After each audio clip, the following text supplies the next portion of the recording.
Blak-blakan Baim Wong ungkap Paula Verhoeven selingkuh dengan teman baik, saya dikhianati.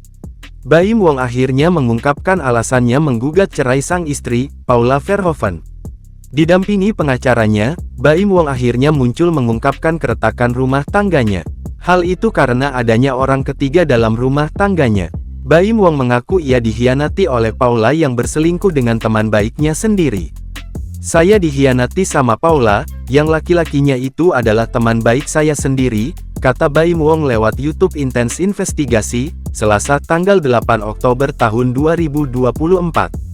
Baim Wong pun mengaku sempat memaafkan istrinya, namun ia memergoki Paula tengah teleponan dengan pria tersebut sehingga membuatnya tidak bisa memaafkan lagi.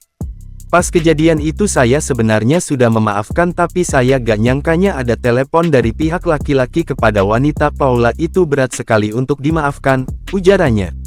Kini, Baim Wong akhirnya resmi menggugat cerai sang istri di Pengadilan Agama Jakarta Selatan. Pengadilan Agama Jakarta Selatan membenarkan kabar Baim Wong menggugat cerai sang istri, Paula Verhoeven. Taslimah, Humas Pengadilan Agama Jakarta Selatan mengatakan bahwa gugatan cerai Baim Wong ke Paula Verhoeven sudah terdaftar di Kepaniteraan Pajak Jakarta Selatan.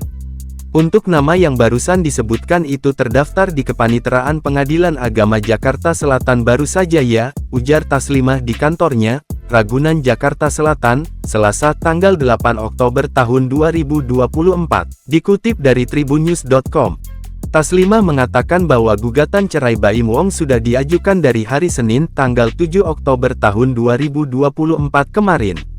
Namun baru secara resmi terdaftar di Pengadilan Agama Jakarta Selatan pada hari ini, Selasa tanggal 8 Oktober tahun 2024.